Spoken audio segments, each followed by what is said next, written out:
Queridos irmãos e irmãs, a paz do Senhor Jesus Cristo, eu sou o pastor Fábio Henrique, da Assembleia de Deus em Mossoró, e estou aqui na companhia do professor Joseone e da professora Ceição para a gravação de mais um episódio do EBD em Síntese Podcast. Hoje nós vamos estudar a lição de número 11, lição que será estudada em nossas salas de aula no Dia Nacional de Missões, segundo domingo de setembro, dia 10 de setembro.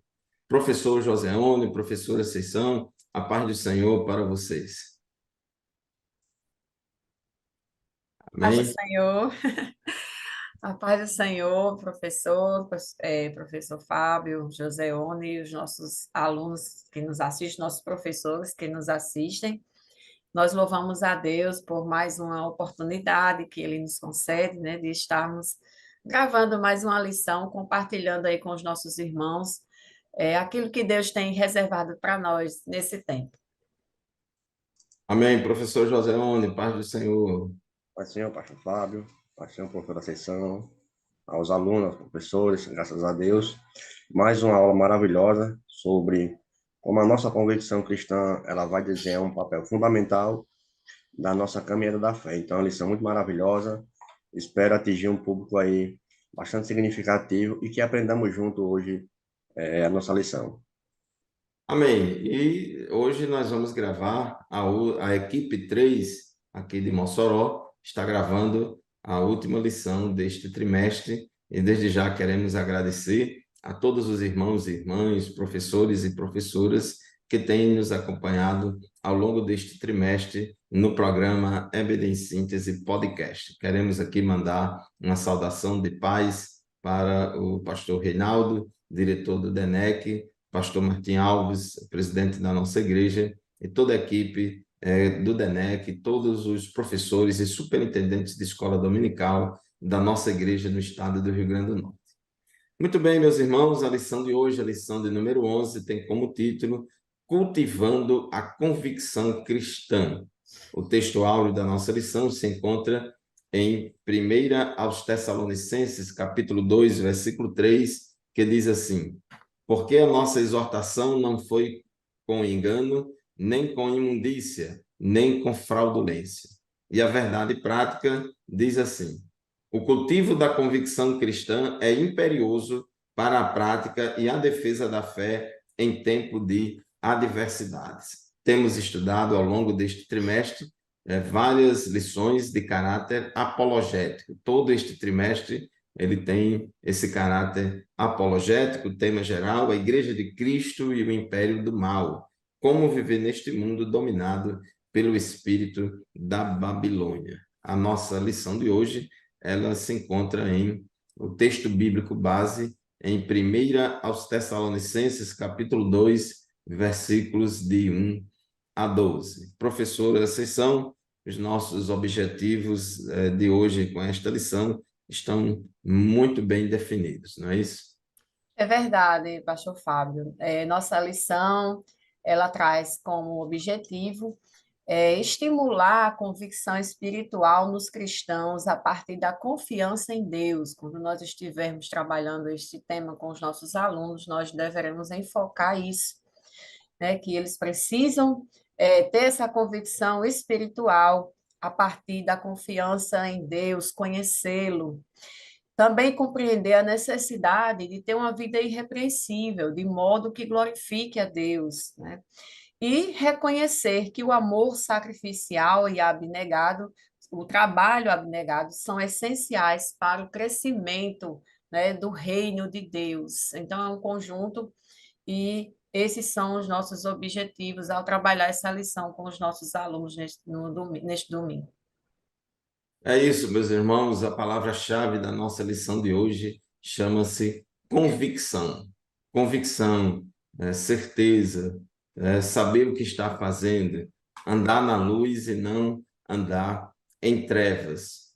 Professor Joseone, nós sabemos que vivemos em um período, uma época que se chama de pós-modernismo, em que o relativismo impera na nossa sociedade, na nossa cultura, as noções verdade, de não verdade, fala-se hoje em pós-verdade, em fake news, e fala-se em narrativa, que é diferente de fato, versão diferente de fato, e muita gente diz que ela pode ser ou achar o que quiser. Tem a questão do negacionismo, o próprio relativismo, ele é negacionista. Por que é negacionista? Porque ele nega a realidade objetiva das coisas. Então, como introdução à nossa lição, o que é que você pode apontar aqui para os nossos irmãos que nos assistem nesse momento sobre a importância de estudarmos esse tema de convicção, né? Cultivando a convicção cristã em tempos pós-modernos? Amém, Pastor Fábio. É interessante que o mundo hoje ele está dominado pelas incertezas, né? Como você falou, esse pós-modernismo. Quando o texto se refere à carta aos Tessalonicenses, também os irmãos daquela época estavam sofrendo um duro ataque sobre a perseguição. Então, quando Paulo chega lá em Tessalônica, ele mostra a convicção cristã, ela se desempenhava num papel fundamental na caminhada na fé, com a certeza de mostrar aquela confiança em Deus, depositar sua confiança em Deus, e ainda deixou mais claro, ele disse assim, que fortalece nossa fé, capacita a viver, a testemunhar com os padrões de acordo com os princípios bíblicos. Então, infelizmente, hoje estamos sofrendo uma perseguição também diante de tudo é relativizado. Por exemplo, não querem saber mais o que é certo e o que é errado. Tudo depende de alguma coisa. Tudo um exemplo. Eu tenho uma convicção dos princípios cristãos. Aí chega outra pessoa e diz, não, isso não é assim, isso é fundamentalista. Então, assim, estamos sofrendo um duro ataque, mas que mostra que a nossa convicção é baseada nos princípios cristãos judaicos e que o Senhor Jesus Cristo de Nazaré, ele reprovou toda e qualquer situação que reprove os princípios bíblicos.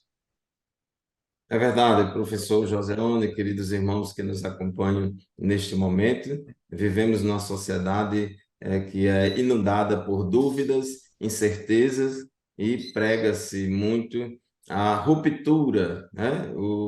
Uma sociedade hegemonicamente progressista que prega muito a ruptura dos valores tradicionais, da ruptura com dogmas, rupturas com tudo quanto é convicções e conhecimentos acumulados pela sociedade até aqui, gerando pessoas muito ansiosas, gerando pessoas muito preocupadas e problemáticas em várias áreas devido a tantas incertezas. E nós, como crentes em Jesus Cristo, que temos a palavra de Deus como a nossa única regra infalível de fé e prática, devemos firmar a nossa fé cada vez mais na palavra do Senhor. Em 2 Timóteo, capítulo 2, versículo 1 e 12, 2 Timóteo, já no final da carreira do apóstolo Paulo, ele diz, porque eu sei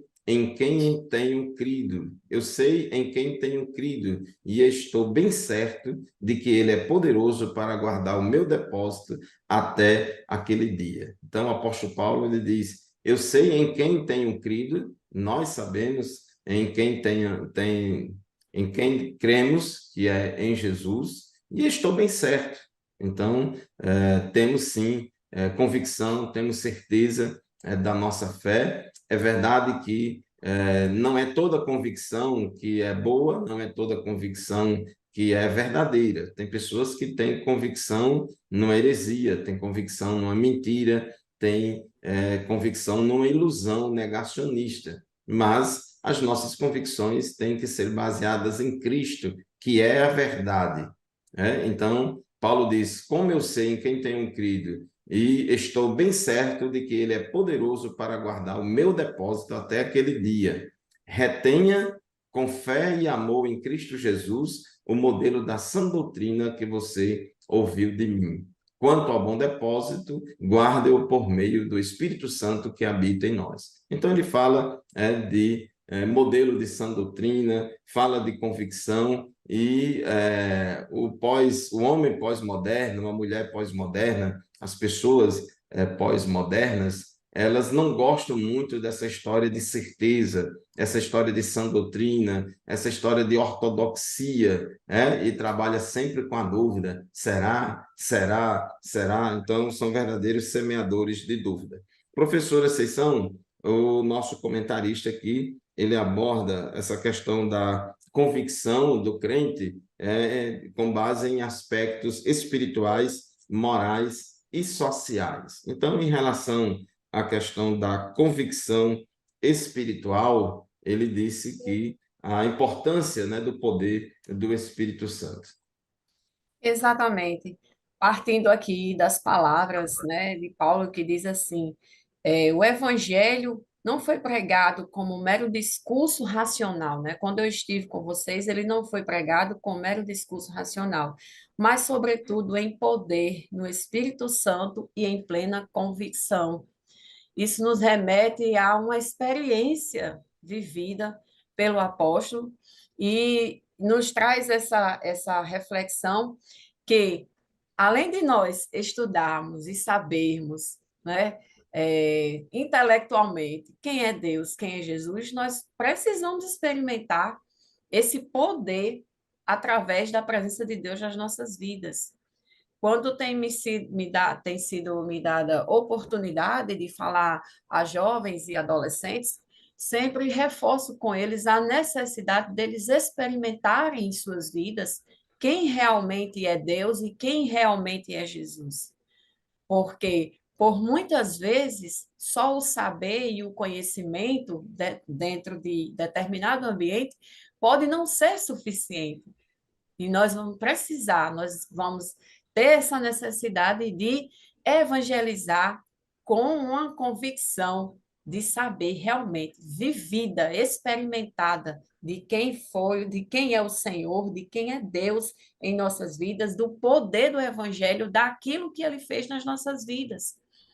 Então, é importante nós estudarmos, é importante nós termos o conhecimento, lermos bons livros, mas saber quem é Deus e quem é Jesus, poder falar daquilo que ele fez nas nossas vidas, torna essa sabedoria, esse conhecimento mais experiencial, verdadeiro, né? E nos dá mais autoridade, mais credibilidade ao testemunhar para as pessoas, e foi isso que o apóstolo Paulo viveu, e é isso que esse tópico traz para nós, essa chamada a termos essa convicção, não baseada em palavras apenas, mas no poder do Evangelho, poder do Espírito Santo, que age nas nossas vidas, né, trazendo essas palavras do Evangelho de verdade, fazendo com que a gente experimente aquilo que está escrito na palavra de Deus, para que a gente não fique só no campo do conhecer, mas também do viver, que o poder de Deus vai se manifestar na nossa vida de forma prática, na forma como a gente vive, colocando ali em crédito aquilo que a gente fala. Né? Então, a correspondência da prática, né, da teoria e da prática. Eu creio que o evangelho transforma a vida, mas eu também posso dizer que eu vivi essa transformação na minha vida. Então, essa é a convicção que nós somos chamados a desenvolver na nossa caminhada cristã.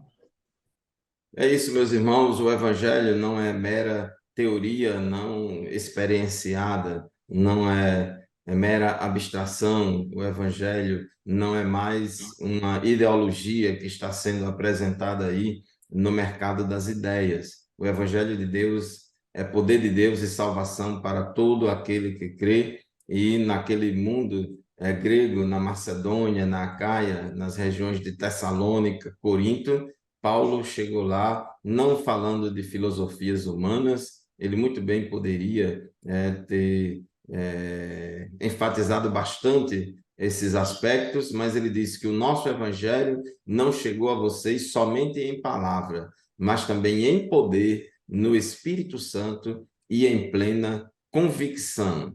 Os coríntios, né, eles eram pessoas gregas, davam muita atenção à filosofia, as palavras de sabedoria humana, e Paulo disse logo aos Coríntios, primeiro aos Coríntios, capítulo 2, versículo 1, e também os versículos 4 e 5, Ele disse: olha, quando eu fui ter convosco, anunciando-vos o testemunho de Deus, eu não fui com sublimidades de palavras ou de sabedoria. O evangelho, para pregar o evangelho, não precisa estar aprendendo sofismas humanos, para poder lógicas humanas para poder convencer as pessoas, até mesmo que quem convence o homem do pecado, da justiça e do juízo é o Espírito Santo.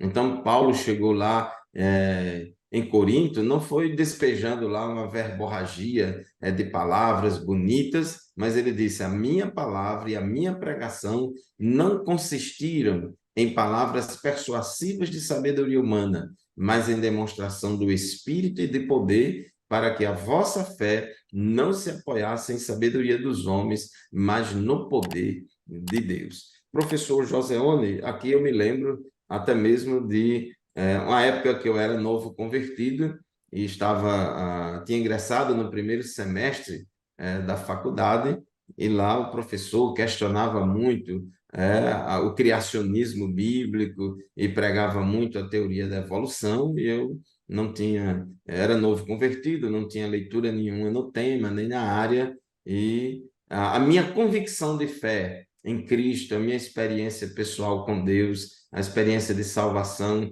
foi muito importante para eu atravessar aquele período de muito bombardeio da minha fé cristã. E eu me apeguei com Cristo e disse no meu coração: se Jesus era criacionista, se Jesus cria no Gênesis, se Jesus citou Gênesis 1 e 2 e 3, então eu também creio. E ele ressuscitou, e os cientistas naturalistas que morreram, nenhum ressuscitou. Professor Joseone, então, toda essa convicção gera também confiança em Deus, como diz aqui o tópico 1.2 da nossa lição, né?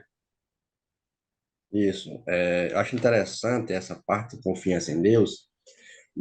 O primeiro ponto, que é a convicção espiritual, é a confiança em Deus. A gente vê aqui em Atos 16 que o apóstolo Paulo queria ir para a Ásia.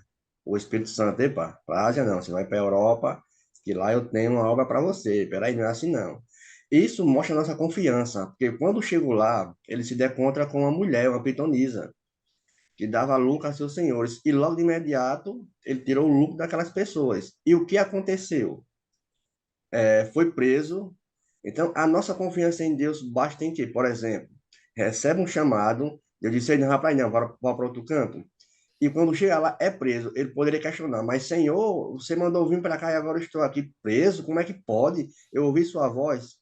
Então, essa nossa confiança, ela, ela, ela se baseia em quê? Em uma convicção de poder, de ser definida da nossa crença, da nossa confiança, de que seguimos Cristo, os seus princípios, ensinamentos, verdades, fundamentos da fé cristã. Então, a convicção, ela é baseada na revelação de Deus por meio de quê? Da Bíblia.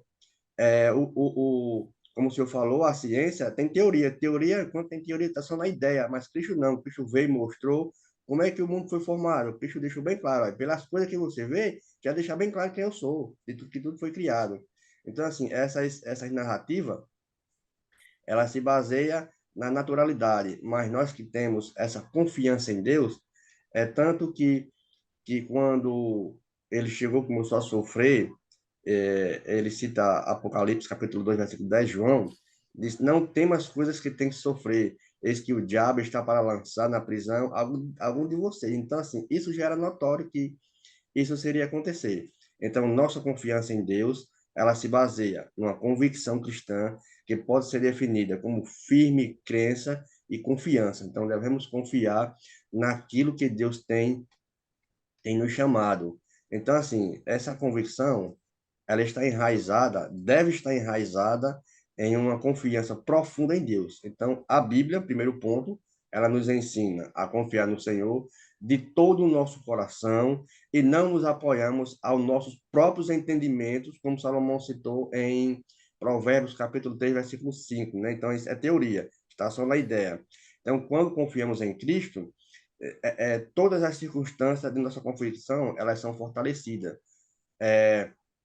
Em Atos capítulo 16, versículo 25, em vez de eles estarem deprimidos lá na prisão, quando foram presos, tentarem fuga, o que eles fizeram? cantavam e louvavam a Deus, e lá sobreviveu um terremoto tremendo, que até aquele carcereiro e sua família, eles se renderam aos pés do Senhor. Então, isto é confiança em Deus. Às vezes pensamos que uma situação é prova para a gente, mas é Deus trabalhando para salvar pessoas.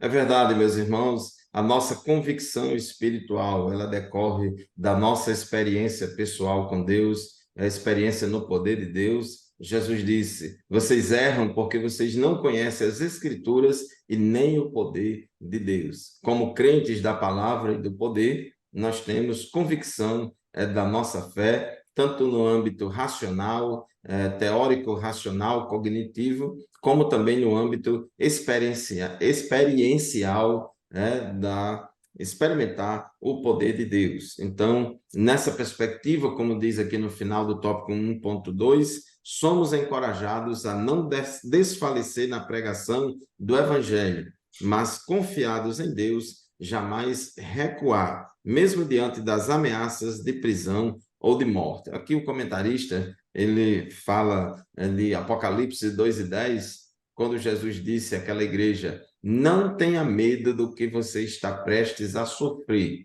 Saibam que o diabo lançará alguns de vocês na prisão para prová-los, e vocês sofrerão perseguição durante 10 dias. Seja fiel até a morte, e eu lhe darei a coroa da vida.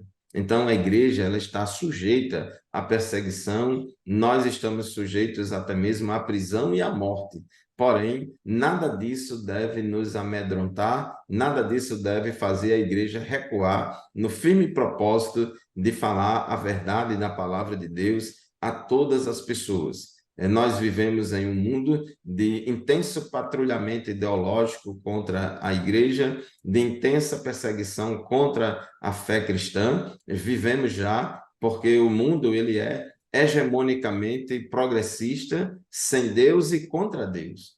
Então, já experimentamos já de um bom tempo, e a tendência daqui para frente é aumentar mais ainda, uma perseguição velada contra os valores cristãos e contra o cristianismo, e estamos entrando para uma fase do patrulhamento ideológico, onde tenta-se silenciar a voz dos cristãos, o discurso cristão, a fala cristã, a pregação cristã, tem tendência a ser cada vez menos tolerada por esta sociedade relativista. Mas, como Jesus disse, aquela igreja de Tiatira, a igreja de Esmirna, né? Não tenha medo do que você está prestes a sofrer. Eu sei que o diabo vai lançar alguns de vocês na prisão para prová-los. Vocês sofrerão perseguição durante 10 dias, mas seja fiel, ainda que morra, seja fiel até a morte, seja fiel ainda que tenha que morrer, e eu lhe darei a coroa da vida. Professora, vocês são essa convicção espiritual, ela também se reflete na nossa fidelidade na pregação, né? Nós não podemos negociar com os princípios do Evangelho, não podemos nem aumentar, nem diminuir nada em relação ao conteúdo da nossa pregação. Exatamente. A fidelidade na pregação é um desafio hoje para qualquer cristão que é comprometido com o Evangelho, comprometido com o reino de Deus, diante do que a gente vive e daquilo que a gente assiste, né? Quando há tantos estilos de mensagens e mensagens fabricadas, preparadas para agradar aos mais diversos públicos, mas nós temos que ter esse compromisso com o Evangelho. Além também daquilo que a gente vive, né? Como você acabou de falar, da perseguição ao Evangelho, e que muitas vezes as coisas que o Evangelho fala ofende a presente cultura, ofende aquilo que a sociedade atual quer muitas vezes normalizar e tornar como, como normal, aceitável, que contradiz o Evangelho. Então, é um desafio para o cristão, mas nós precisamos, antes de tudo, ter o compromisso com Deus, né? ter o compromisso com essa fidelidade na pregação do Evangelho, não temer, né? E aí nós vamos apelar justamente para essa confiança em Deus que foi falado aqui. Vamos apelar também para esse poder do Evangelho, crer que o Evangelho ele tem esse poder de transformar, também de nos capacitar, né? Enquanto nós estamos falando, pensando naquela vida que está precisando, o poder de Cristo está ali atuando na nossa vida também, nos dando ousadia, nos dando, tirando a timidez, né? Nos dando ali o raciocínio, as palavras, para que a gente possa ali ser usado por Deus para comunicar o evangelho. Agora, essa investida ela vai ser mal sucedida se nós tentarmos ali enfeitar, tentar modificar, aliviar, quando, na verdade, o evangelho não alivia, não faz nada disso. Então, nós devemos manter essa postura de fidelidade, falando aquilo que as escrituras nos dizem, né? Sem aumentar, sem diminuir, sem querer ali encaixar o evangelho em determinada situação. Nós não devemos fazer isso, mas devemos, apesar de sabermos, nós temos sim que transmitir essa verdade em amor, mas temos esse compromisso de transmitir a verdade, né? Não abrirmos mão daquilo que a Bíblia diz, ainda que seja algo duro, difícil, para quem escuta, ainda que vá incomodar. Ora, o evangelho é incômodo mesmo, tanto para as pessoas que ainda não conheceram o evangelho, como para nós que estamos aqui, que fomos redimidos. Muitas vezes as palavras que se apresentam para nós nas escrituras são uma palavra de incômodo, né? Porque o evangelho faz isso, ele rasga o nosso coração, porque o intuito é justamente nos tornar pessoas cada vez mais parecidas com Jesus. E isso requer de nós esse esforço, esse incômodo, né? Esse movimento de sair, de negar a nós mesmos, negar a nossa carne, negar aquilo que muitas vezes nos agrada, que agrada, atende aos nossos desejos, e o evangelho ele vai fazer essa reviravolta dentro de nós. Então, nós precisamos ser fiéis a essa palavra, ser fiéis à pregação dessa palavra da forma como ela está posta, porque se ela for modificada, ela vai perder a sua essência. E nós podemos aí ter um fracasso na pregação, na efetivação dessa mensagem na vida de quem escuta. Então, é necessário que nós tenhamos esse compromisso, né? Apesar de todo o que a gente vive, de perseguição e de contrariedade com a cultura, com a sociedade, com aquilo que nós assistimos, mas nós devemos primeiramente colocar Deus em primeiro lugar e a sua vontade, a sua palavra que é soberana, acima de todas as ideologias e teorias que nós temos. É verdade, irmã Conceição, e essa perseguição a gente sofre muito por parte de pessoas que saíram do meio de nós ou até ainda vivem no meio de nós, mas que infelizmente já mudaram a sua pregação, o teor da sua mensagem, como diz em 2 aos Coríntios, capítulo 2, versículo 17, são mercadejores, né? Mercadejantes da palavra de Deus. Paulo diz, em 2 Coríntios 2,17, porque nós não estamos, como tantos outros, mercadejando a palavra de Deus. Pelo contrário, em Cristo é que falamos na presença de Deus com sinceridade e da parte de Deus. A sinceridade pregando o evangelho puro e genuíno.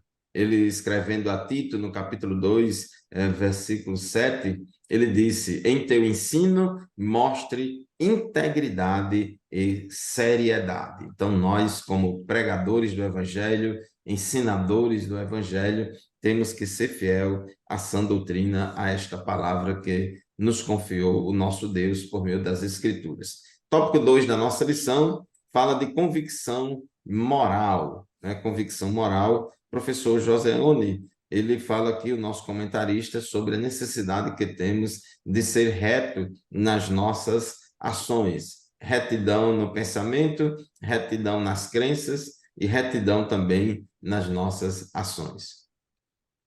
Verdade. Eu vejo aqui mais como um freio. Como o senhor falou, que lembrou da sua vida, como se você creu em Jesus, e quando eu aceitei Jesus, eu fui logo para a igreja adventista, né? E eu tinha um padrão de vida e comecei a mudar de repente, né? E eu vejo aqui que o primeiro ponto para mim ter uma conduta moral diante da sociedade é ter uma vida irrepreensível que glorifica a Deus. Então, o que é a retidão diante de Deus? Então, segundo o dicionário Vini, retidão é o caráter ou qualidade de ser justo, olha só. E acrescenta o termo que faz alusão a tudo que é reto em si mesmo. Como as pessoas me viam, como é que as pessoas me veem. É tanto que tudo que é certo, tudo que é justo, tem que ser conforme a vontade de Deus, e nada além disso. Então, nesse conceito, a convenção, o texto deixa bem claro: se alguém está em Cristo Jesus, nova criatura é. Aí o Senhor citou 2 Coríntios 5,17, que os homens vão fazer a palavra de Deus de mercado, e Pedro já disse na sua segunda carta, no capítulo 2, ó, vai entrar a heresia no meio de vocês, onde fazem de vós negócios, com palavras fingidas, onde a irmã Conceição falou sobre ter uma pregação assim forte, uma pregação sincera. Então, isso já foi mostrado já há muito tempo, que isso iria acontecer. Então, nesse conceito de conversão, então, que opera de nós a transformação moral, é, primeiro ponto tem que ser na vida do crente salvo. Então, desse modo, a Bíblia, ela nos orienta, dentre outras coisas, a deixarmos o quê? De mentir, de tudo que fazíamos e agora passar de viver honestamente. E é tanto que no livro, segundo o livro que a Comanda Faleceu, ele diz assim: segundo a revelação das Escrituras, o crente salvo deve pautar as suas atitudes segundo a moral bíblica, baseado na integridade e não de acordo com o contexto social em que vivemos, porque sabemos que a questão social hoje ela é um mundo progressista, ela é um mundo que duvida, é um mundo que relativiza muitas coisas, e nós temos que deixar a mentira, falar a verdade, porque em Colossenses, capítulo 3, verso 22, ele diz: servos, obedecendo tudo ao vosso Senhor, segundo a carne, não servindo apenas como vigilância, mas visando tão somente agradar a homens, mas de singeleza de coração, temendo ao Senhor. Então, a nossa retidão, ela é baseada nisso. Aquilo que eu era, minha conduta moral diante da sociedade. Então, aquilo que eu fazia, eu deixo de fazer, passo a falar a verdade, deixo de fazer aquelas pequenas coisas, passo a ser honesto, certo? E sem dizer palavras torpes, palavras, como o texto cita aqui, palavras lisonjas, palavras de baixo calão. Então, agora eu tenho uma conduta íntegra diante de Deus. E isso é retidão de ações, é uma convicção moral diante do Senhor Jesus Cristo de Nazaré. É verdade, o nosso Deus é reto, o nosso Deus é santo, o nosso Deus é justo e ele tem um caminho reto que exige que nós andemos por ele. Então, nós, como crentes, devemos andar pelo caminho reto que Deus traçou para que a gente ande. Então, jamais devemos nos desviar nem para a direita, nem para a esquerda. Então, a retidão das nossas ações mede o quanto as nossas ações e comportamentos e pensamentos se aproximam do padrão de Deus que ele tem para nós. Aqui no versículo 5 da nossa leitura bíblica em classe, 1 Tessalonicenses 2 e 5, Paulo diz aos Tessalonicenses que chegou até eles pregando o evangelho, plantando aquela igreja, e Paulo disse: nunca usamos de palavras lisonjeiras, nem houve um pretexto de avareza. Então, Paulo diz: olha, quando eu trabalhei aí entre vocês, pregando o evangelho, quando eu plantei a igreja de vocês, eu não usei de palavras de lisonjas, não tive o interesse de bajular ninguém, não tive o interesse de ganhar popularidade de vocês, não fui populista de querer agradar todo mundo, comprometendo a verdade e a essência do evangelho, e muito menos houve pretexto de avareza. Eu não trabalho dessa forma, eu não intenciono a glória dos homens e nem o dinheiro dos homens. Inclusive, quando ele escreve a Timóteo, em 1 Timóteo, capítulo 3, versículo 3, quando fala dos pré-requisitos e qualificações para os presbíteros, pastores e bispos, ele diz que o obreiro, o presbítero, o pastor, ele não pode ser uma pessoa cobiçosa de torpe ganância, né? Ele não pode ser uma pessoa cobiçosa de torpe ganância, ou seja, que não ambiciona lucro desonesto, e também não pode ser avarento, né? Então, a avareza, a ambição por lucro desonesto são características dos falsos mestres. Professora, vocês são, no tópico 2.2, o comentarista diz que, além da retidão das ações, outro componente que forma a nossa convicção moral é a reputação ilibada, né? Reputação ilibada e vida irrepreensível, né? Que são duas coisas muito ligadas, né?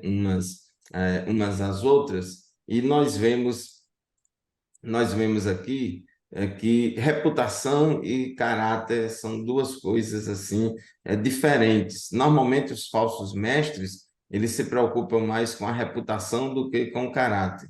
Eles se preocupam mais com o marketing, se preocupam mais com a aparência, e pouco com o caráter, né? O caráter é aquilo que a gente é verdadeiramente e é aquilo que Deus enxerga em nós, é o nosso caráter. E a reputação é o que as pessoas veem em nós, o que as pessoas enxergam em nós. O ideal é que a nossa reputação corresponda exatamente ao nosso caráter, que não haja hipocrisia, não é isso? É verdade. E aqui no ponto da lição, quando ele fala assim de reputação ilibada, ele vai desenvolver aqui o texto mais ligado à pregação, à motivação relacionada à pregação do evangelho, né? Nós poderemos ampliar isso, essa reputação, para todos os aspectos da nossa vida, mas aqui o comentarista, ele ligou mais à questão de motivação enquanto prega, porque foi esse o motivo de Paulo se justificar nas suas palavras, de dizer que não estava pregando por ganância nem por avareza. Ora, nós estamos falando do espírito da Babilônia e é isso que nós vemos no tempo presente. Quantas pessoas têm pregado o evangelho, mas não pelos motivos corretos, os motivos de acordo com a palavra de Deus, mas querendo obter vantagens, querendo obter honra, né? Nós tivemos nos últimos dias notícias de pregadores que nós até admiramos, nós olhamos e vemos como o poder de Deus é manifesto nas palavras desse pregador, mas aí vem a notícia que o pregador cobra assim cachê altíssimo, até um absurdo. E aí a gente fica assim imaginando que é até difícil uma pessoa dessa aceitar um convite para pregar numa igrejinha pequena, porque cresceu demais e cresceu também as exigências. Então, meio que descaracterizou a função de pregador do evangelho. Essa pessoa agora vive, né, em torno dessa imagem que criou, daquilo que se fabricou em torno de si pelo fato de ter crescido. Então, aqui nas palavras de Paulo, nós vemos essa chamada, essa advertência, ele mesmo dizendo: olha, eu não preguei a vocês, não falei a vocês com palavras falsas, não fui com motivação falsa, eu fui porque estava preocupado com a alma de vocês, baseado no amor de Deus pelas vidas, e não usou ali, de maneira nenhuma, de segundas intenções, querendo ali extrair, né, valores, querer ali extrapolar nas ofertas, na cobrança, né, nem querendo honra para si, nem falando para que fosse ali bem apresentado diante dos homens e as pessoas batessem palma para ele e dissessem o quanto ele falava bonito, o quanto ele falava bem. Mas a preocupação do apóstolo Paulo era trazer glória ao nome do Senhor, né? Viver e pregar e falar para que o nome do Senhor fosse glorificado, né, diante das pessoas. E essa deve ser a nossa preocupação, né, também com a vida irrepreensível, Enquanto a gente estava falando aqui, eu lembrei de um vídeo que está circulando, né? Os irmãos devem ter visto já de um senhorzinho que ele diz: Olha, uma das coisas mais difíceis que eu fiz foi inventar de ser crente. Porque ser crente, a pessoa não pode fazer nada, não pode mentir, não pode roubar, né? E é isso mesmo. É isso mesmo que o Evangelho exige de nós, esse comprometimento. A partir do momento que a gente conhece o Senhor Jesus e a gente entende que Jesus é esse modelo superior, perfeito, padrão que a gente deve seguir, a gente entende o quanto é difícil realmente ser crente, né? E a gente ali vai ter que abandonar o famoso jeitinho brasileiro, né? Os famosos atalhos que às vezes a nossa cultura quer encarar ali como normal, mas a gente é crente, a gente lembra, não, eu sou crente, então eu tenho que seguir um caminho diferente, eu tenho que resolver essa situação de uma forma que o nome do Senhor seja glorificado e que ali a minha atitude não leve alguém a dizer, olha, e é porque é crente. Olha lá o crente fazendo assim. Ah, é crente? Meu Deus, eu nem sabia. Então, a gente deve ter esse cuidado. Não é apenas se preocupar com o que falam de nós, mas o compromisso que nós temos de que nós estamos ali sendo representantes de Cristo no nosso ambiente de trabalho, lá na faculdade, na nossa família também, que a gente tenha essa preocupação e esse compromisso diante do Senhor com o Evangelho de Cristo, para que aí a nossa pregação seja realmente efetiva, né? De novo, trazendo a teoria e a prática. O Evangelho transforma a vida. Então, eu falo que o Evangelho transforma a vida e eu tenho que demonstrar isso também com a minha própria vida. Então, essa chamada, essa reflexão que a lição nos traz aqui nesse momento. Isso mesmo, irmã Conceição. A nossa convicção moral passa também por termos uma reputação ilibada e uma conduta irrepreensível. Paulo, ele diz: não buscamos a glória dos homens, nem de vós, nem de outros. Essa questão da reputação é tão importante porque, irmãos, as pessoas, elas não somente ouvem as nossas palavras, mas, sobretudo, elas observam a nossa vida, elas enxergam o nosso comportamento e as nossas ações. Então, o nosso comportamento, as nossas ações, elas falam, falam muito mais alto do que as nossas palavras. Então, nós precisamos dar bom testemunho diante da igreja e da sociedade para que o mau testemunho nosso não venha a comprometer a comunicação do evangelho, porque as pessoas vão observar isso. Não adianta você estar na sua boca com a maior mensagem do mundo, com a verdade que é o evangelho é a verdade, se a sua vida não é verdadeira. Inclusive, exige-se dos obreiros, né, que tenham reputação, sejam pessoas de boa reputação. Em Atos capítulo 6, versículo 3, quando os apóstolos disseram à igreja de Jerusalém: olha, vocês escolham entre vocês, irmãos, 7 pessoas. Agora, essas 7 pessoas que serão escolhidas para o diaconato deverão cumprir alguns pré-requisitos, algumas qualificações. Devem ser pessoas cheias do Espírito Santo e de sabedoria, mas também devem ser pessoas de boa reputação. Então, foi muito claro os apóstolos em dizer em Atos 6:3 que os diáconos tinham que ser homens de boa reputação. Então, é fundamental isso.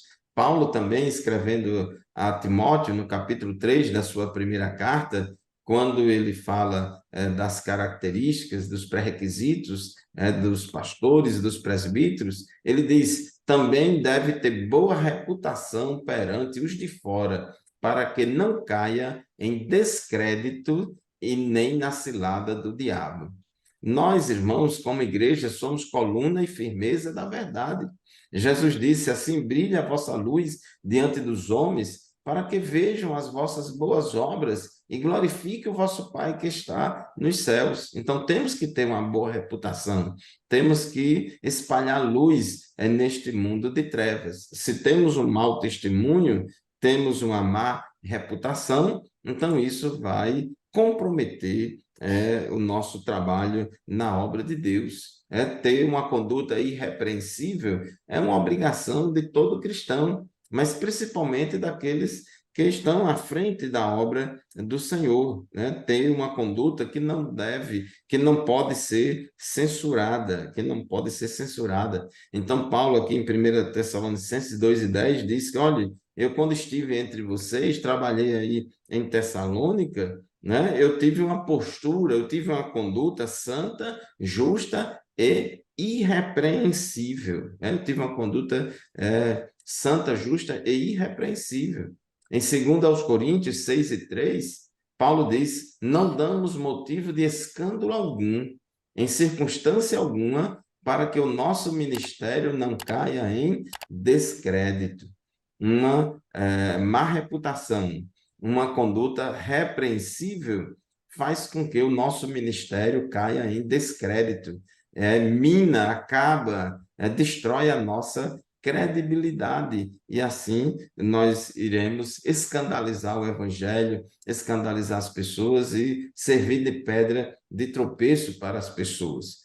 Por isso que Paulo, escrevendo aos Coríntios, em 1 Coríntios 10:33, 10:32, ele diz: portai-vos de modo que não deis escândalo, nem aos judeus, nem aos gregos, nem às igrejas de Deus. Então, nós temos esta obrigação, esta responsabilidade de se comportar de tal forma, professor Joseone, a não dar escândalo a ninguém, né, para que o nosso ministério não caia em descrédito. Professor Joseone, antes de passarmos para o tópico 3 da convicção social, se você quiser também acrescentar mais alguma coisa aqui em relação ao tópico 2.2, 2.3, fique à vontade.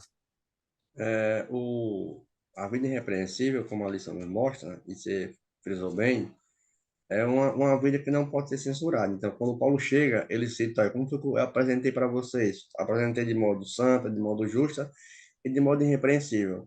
Então, ser irrepreensível não significa ser perfeito, né? Que nós somos falhos, nós somos pecadores, mas o adjetivo aqui que o autor quis colocar e Paulo colocou, o adjetivo e nosso objetivo é viver uma vida de acordo à vontade de Deus e esforçarmos de quê?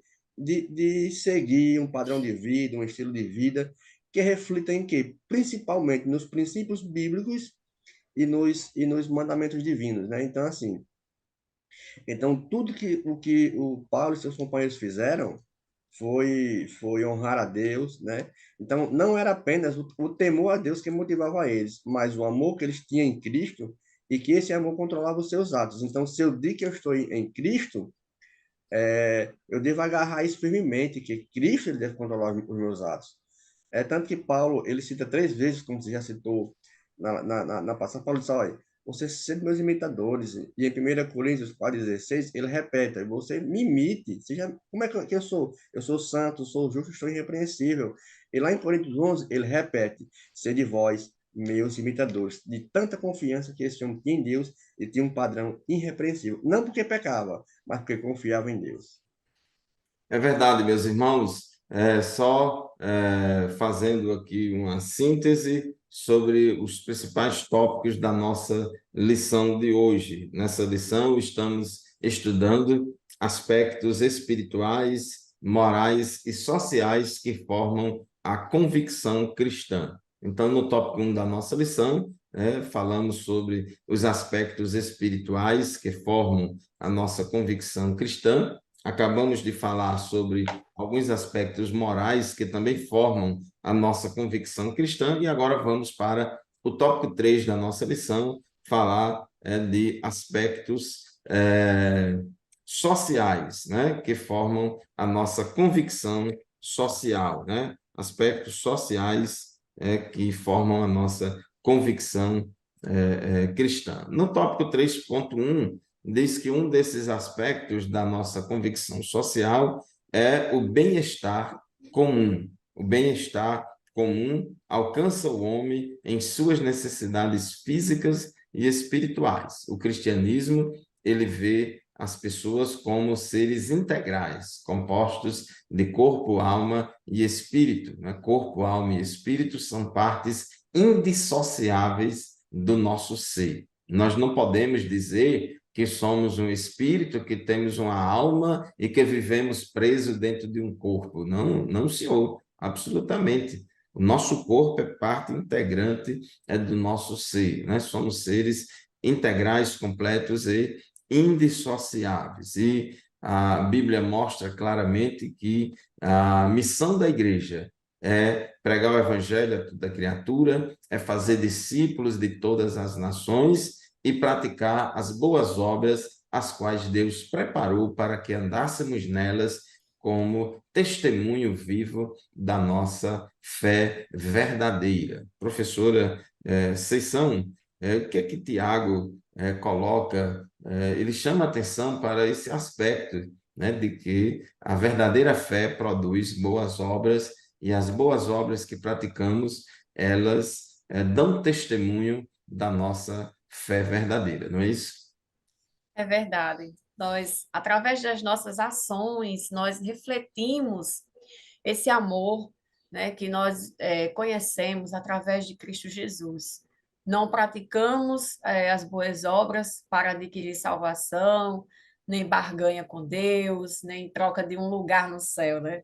Mas nós fazemos justamente porque nós temos consciência daquilo que nós recebemos da parte de Deus, né? Nós somos alcançados por uma graça incomparável, impagável, né? Que nós não merecíamos, e com temor, né? Diante dessa verdade, com temor a Deus, nós somos agora capacitados a olhar para o nosso próximo com a mesma misericórdia com a qual nós somos alcançados. Então, o trabalho social, o serviço social tem esse lugar no Evangelho. Não é o lugar primordial, mas é uma consequência daquela verdade que nós recebemos, né? E que não deve entrar em contradição. Ela não deve ser superior à causa do evangelho, que é a salvação das almas, mas também não deve ser renegada como algo que seja ali dispensável, já que nós estamos diante de uma verdade que trabalha a condição humana na sua totalidade, de corpo, alma e espírito. Nós temos agora também esse dever, né, de aliviar, como diz o comentarista aqui, né?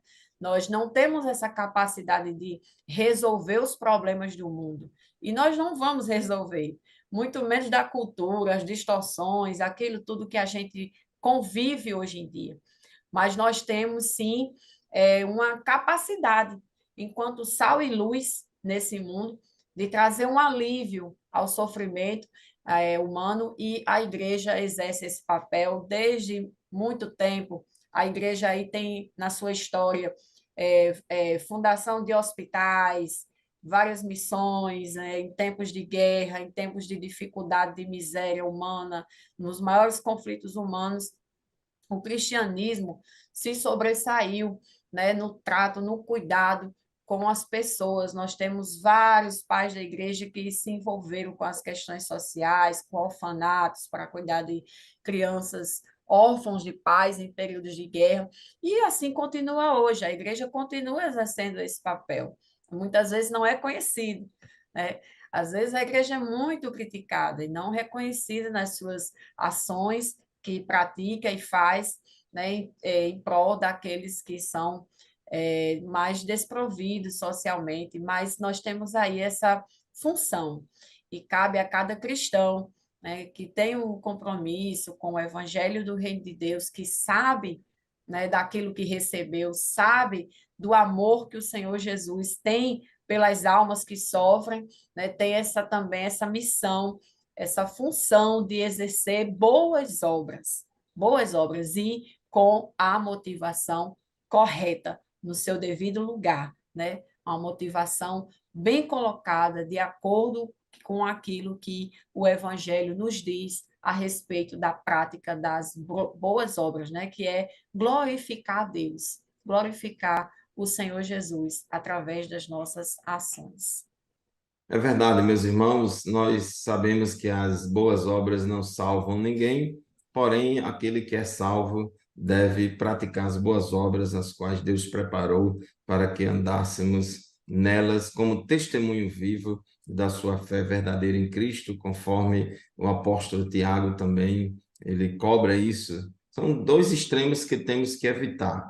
Existe aquele extremo de pessoas que dizem, não, as obras não salvam ninguém. E aí enfatizam tanto esse lado que acaba não praticando as boas obras que Deus preparou para que andássemos nelas.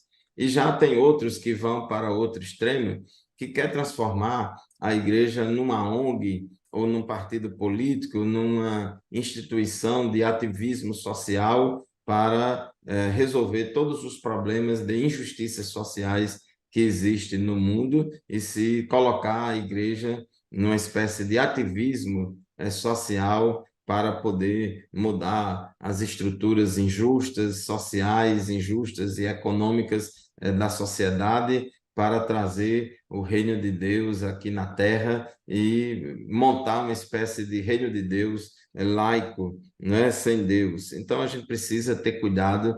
A igreja tem uma missão muito clara, muito bem definida, de pregar o evangelho a toda criatura, discipular aqueles que são convertidos, crescer em quantidade e em qualidade e praticar as boas obras. Lembrando, meus irmãos, que a igreja deve praticar as boas obras motivadas pelo amor, pela generosidade, e não por uma cobrança da sociedade e não por uma espécie de marketing, de moralismo social, porque também nós vemos muita gente tentando trabalhar um certo moralismo social, um farisaísmo social para sair bem na fita, sair bem na filmagem e ganhar o aplauso dos homens. Inclusive, Jesus orientou muito claramente o que a sua mão direita der, não saiba a sua mão esquerda que você está dando. Então, as obras sociais da igreja elas são realizadas no dia a dia, dentro da comunidade cristã, até mesmo porque dentro e fora, não só dentro, mas dentro e fora. Agora, por que que muitas vezes a sociedade não enxerga as obras sociais da igreja? Primeiro, porque ela não quer mesmo enxergar, ela é cega, né? Só enxerga defeito da igreja, não enxerga nenhuma virtude da igreja. Em segundo lugar, é porque a igreja não trabalha o marketing social, né? Não faz para receber a glória dos homens e nem ser justificada diante dos homens, porque isso é uma proibição do próprio Cristo. Então, nós devemos fazer por amor, né? Para atender a necessidade das pessoas. E, terceiro lugar, dentro da própria comunidade cristã, existem muitas pessoas necessitadas. A grande maioria dos crentes é formada por pessoas de classe C e D, de pessoas que têm necessidades no dia a dia. Então, nas próprias congregações, nas próprias comunidades locais, se trabalha muito a questão da assistência social que tem, como a igreja tem uma capilaridade muito grande, uma presença muito grande em toda a cidade, zona urbana, zona rural, centro, periferia, em todos os bairros, então ela tem um poder de ação muito grande. Então, o professor Joseone, o apóstolo Tiago, em Tiago 4,17, disse que quem sabe fazer o bem e não faz, este comete pecado. Aqui no tópico 2, Joseone fala sobre a questão da dedicação altruísta, é o que deve motivar o crente a fazer tudo em prol do bem comum. É verdade, pastor Fábio. E é tanto que esse altruísta aqui que o apóstolo Paulo fala está mais ligado à pregação em um bem comum para a igreja, e ele mostra um novo sentimento, alguém que faz sem esperar nada em troca. E hoje vemos uma pregação distorcida, as pessoas fazem para postar o que está fazendo, para saber o que está fazendo. Então, assim, a gente vê aqui que falando disso, olha, quando eu fui para vocês, eu poderia cobrar o meu salário, mas eu não cobrei para não ficar pesado para vocês. Então, é importante lembrar que o amor que nós chamamos de sacrificial, ele não se milita apenas às pessoas que são fáceis de amar. Isso é muito fácil, né? mas também aos marginalizados, aos necessitados, aos próprios nossos inimigos, que Jesus ensinou em Mateus 5,44, amai os vossos inimigos e orai pelo que vos perseguem. Então, se nós agirmos dessa forma, nós vamos refletir um caráter de Cristo e demonstramos o quê? Uma convicção genuína em nossas ações e nas nossas palavras. Então, através desse trabalho abnegado que nós fazemos, podemos compartilhar o Evangelho, suprir necessidades físicas e espirituais das pessoas e impactar vidas de maneira significativa. Exemplos bíblicos disso que a gente vê que demonstrou esse amor sacrificial, a Bíblia, ela está repleta disso. Desde o Antigo Testamento, vimos Abraão. E no Novo Testamento, o próprio Jesus foi exemplo disso, que amou as pessoas sem esperar nada em troca. Então, Jesus também tinha esse amor altruísta. Lá em João, no capítulo 15, ele mostra a humanidade, no versículo 13, além do bom samaritano, lá em Lucas capítulo 10, Docas, que lá em Atos 9,36, que ajudava as pessoas, aos necessitados, sem esperar é, é, algo em troca. Então, assim, são situações que nós devemos ter esse nobre sentimento e não fazer só para mostrar que estamos fazendo, não. Pelo contrário, fazer porque nós temos amar o nosso próximo sem esperar nada em troca. Esse foi o amor e o ensinamento que o Senhor Jesus ele nos passou. É verdade, essa dedicação altruísta que se doa, que se entrega, é motivada pelo amor. Meus irmãos, estamos caminhando para o final da nossa lição, vamos já ouvir as considerações finais da professora Seção, do professor Joseone, mas eu lembro aqui, Atos 20 e 24, quando o apóstolo Paulo reúne com os pastores lá de Éfeso, ele diz: Em nada tenho a minha vida por preciosa, contanto que cumpra com alegria a minha carreira e o ministério que recebi do Senhor Jesus, para dar testemunho do Evangelho e da graça de Deus. Ele não tinha a sua vida preciosa e ele se doava a sua vida em prol da missão. E ele amava tanto a igreja, amava tanto as pessoas que ele servia, que ele se dedicava integralmente. Primeira aos Tessalonicenses 2:8,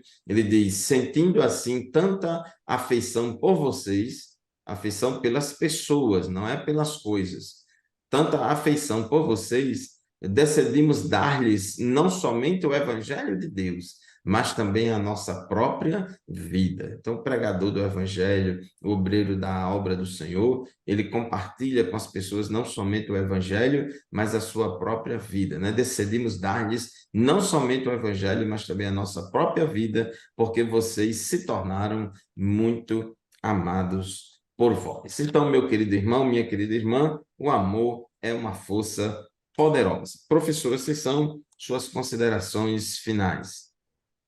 Que lição maravilhosa, né? Que a gente acaba Verdade. de estudar. Fala sobre convicção e nos deixa também uma responsabilidade muito grande, porque ela mostra para a gente que a nossa convicção não pode partir apenas da gente dizer que crê em Deus, que crê em Jesus, né, que é crente. Existe aí todo um ato, um contrato, um compromisso envolvido aí nessa convicção, né, que vai trazer para nós esse peso, essa responsabilidade de demonstrarmos realmente essa convicção através de atitudes práticas de fé, né, de amor e também de compromisso com o Evangelho de Deus, né? Que tenhamos uma boa aula, né? Que o Espírito Santo aplique essa palavra tão maravilhosa aos nossos corações. Bem, professor Joseone, suas considerações finais.